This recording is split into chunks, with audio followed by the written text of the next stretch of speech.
सभी को नमस्कार। मुखी लर्निंग चैनल में एक बार फिर आपका हार्दिक स्वागत है।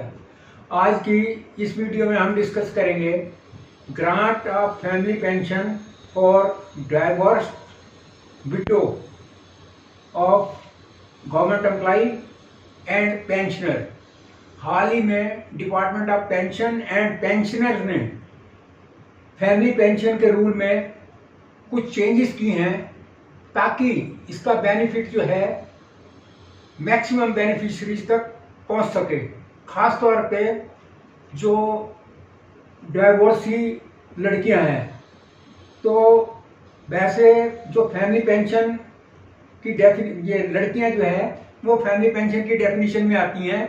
और यदि किसी पेंशनर या एम्प्लॉय की लड़की अनमैरिड रह जाती है या किसी कारण विडो हो जाती है तो उसकी फैमिली को इमीडिएट फैमिली पेंशन मिलना स्टार्ट हो जाती है। लेकिन जो डाइवोर्सी लड़कियां हैं उनके लिए ये प्रोविज़न ये कॉम्प्लिकेटेड था। जब तक कोर्ट का डिसीजन नहीं आता था तो उनको ये बेनिफिट नहीं मिला करता था। अब इस जो department of pension and pensioner ने ये ऑर्डर इशू किया है, इसको रूल में मॉडिफिकेशन अमेंडमेंट की है, तो उससे जो मतलब ऐसी केसेस हैं उनको भी पूरा इस चीज़ का लाभ मिलेगा। अब इसको तो इससे पहले कि हम आगे बढ़े, थोड़ा हम फैमिली पेंशन है क्या इस पे एक नज़र डाल लेते हैं। जब किसी एम्प्लॉय या पेंशनर की डेथ होती है तो जो उसके फैमिली मेंबर हैं उनको, जो उसके ऊपर डिपेंडेंट है, उनको सोशल सिक्योरिटी के रूप में ये पेंशन फैमिली पेंशन दी जाती है। 2 बच्चों तक के लिए 25 साल की एज तक उनको पेंशन मिलती है और टिल दे स्टार्ट अर्निंग। और यदि कोई फिजिकली क्रिपल्ड बच्चा है तो उसको थ्रू आउट लाइफ मिलती है, सब्जेक्ट टू कंडीशन की जो भी मेडिकल कंडीशन है वो फुलफिल करता हो। और जो अनमैरिड और विडो हैं या डाइवोर्सी हैं उनको भी पेंशन का प्रोविजन है, चाहे उनकी 25 साल से एज ऊपर क्यों ना हो जाए। तो आज की इस वीडियो में हम ये देखेंगे कि डाइवोर्सी जो लड़कियां हैं उनके लिए पहले क्या कंडीशन थी और अब क्या रूल में रिलैक्सेशन या अमेंडमेंट की गई है जिसकी वजह से उनकी एलिजिबिलिटी हो गई है।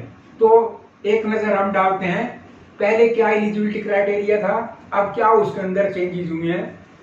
फर्स्ट है, earlier she was financially dependent on her parents. सबसे पहली कंडीशन ये थी कि वो लड़की जो है वो पेरेंट्स के ऊपर फाइनेंशियली डिपेंडेंट होनी चाहिए। और अब वाले में भी यही कंडीशन है कि फाइनेंशियली डिपेंडेंसी पहली कंडीशन दोनों पे लागू होती है कि वो लड़की जो है वो पेरेंट पे फाइनेंशियली डिपेंडेंट होनी चाहिए। नेक्स्ट है, हर income was less than the minimum family pension plus DA. अब उसकी पेंशन, उसकी जो अपनी इनकम हो, यदि कोई अपनी उसकी इंडिविजुअल की इनकम है तो जो मिनिमम पेंशन उसके ऊपर डीए है उससे कम होनी चाहिए। सपोज मिनिमम आज की डेट में मिनिमम पेंशन है 9,000, 60% डीए 9,654, यानी कि 14-15 हजार रुपए से यदि उसकी इनकम कम है तो वो एलिजिबल है। यदि इससे ज्यादा है तो वो फैमिली पेंशन के लिए एलिजिबल है ही नहीं। और यही क्लास इनकम का क्राइटेरिया अब वाले में भी एज इट इज एग्जिस्ट करता है। नेक्स्ट है, fulfil all the eligibility condition at the time of death her parents. जब उसकी पेरेंट्स की डेथ हो तो जो एलिजिबिलिटी क्राइटेरिया है वो सारा फुलफिल किया होना चाहिए। और इसमें क्या है, fulfil all the eligibility condition as laid down in rule 54 of CCS. Pension rule 54 के अंदर जो क्राइटेरिया है वो फुलफिल होना चाहिए, ऑलमोस्ट वो सेम ही होगा। तो अब नेक्स्ट है जो सबसे इंपॉर्टेंट है, she had obtained A decree of divorce from competent court during the life time of at least one parent. इसमें ये कहा गया है कि जैसे मैंने बताया कि कोर्ट के अंदर जब कोई केस डिवोर्स का चला जाता है तो कोर्ट में लंबा टाइम प्रोसीजरल डिले की वजह से 8-8, 10-10 साल चलता रहता है केस। अब पहले ये कंडीशन थी कि पहली बात तो जब वो केस लगे डाइवोर्स का उसके पेरेंट्स होने चाहिए और जब वो डिसीजन आए तब भी पेरेंट होने चाहिए, दोनों में से एक होना चाहिए, मदर हो या फादर हो।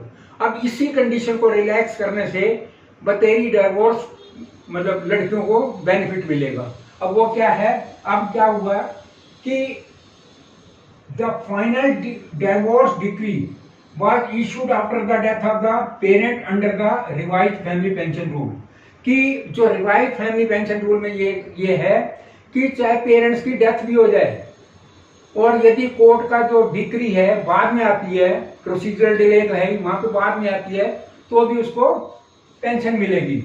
लेकिन इसमें कंडीशन भी है, the benefit is not admissible from the date of filing the date divorce legally finalize, कि date of filing the divorce case वहां से नहीं मिलेगी जब केस फाइनल हो गया, मीन डिक्री इश्यू हो गई, यानी कि ऑर्डर इश्यू हो गया, आदेश जारी हो गया, उस डेट से उसको पेंशन मिलेगी, ना कि date of filing the case in the court. और सबसे इंपॉर्टेंट है कि और क्या इसके लिए हमें चाहिए, सबसे बड़ी बात है कि वैलिड डिक्री, मतलब डिक्री ऑफ डिवोर्स की, तलाक की आदेश चाहिए, वैलिड डिक्री।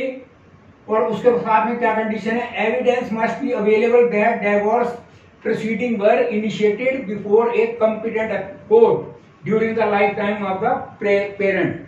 मतलब ये है कि जब वो डिवोर्स का केस लगा हो उस टाइम उसके पेरेंट्स जिंदा होना चाहिए, चाहे मदर हो या फादर हो या फादर हो या mother, one of them should be there at the time of filing the court case divorce case, court case नहीं, डिवोर्स केस। तो ये तो थी, ये है नेटशेल में कि किस तरह से जो डिवोर्सी लड़कियां हैं उनको इस चीज का बेनिफिट मिला है। और यदि वीडियो पसंद आई हो लाइक करें, शेयर करें, कमेंट्स करें। Lot of thanks for viewing.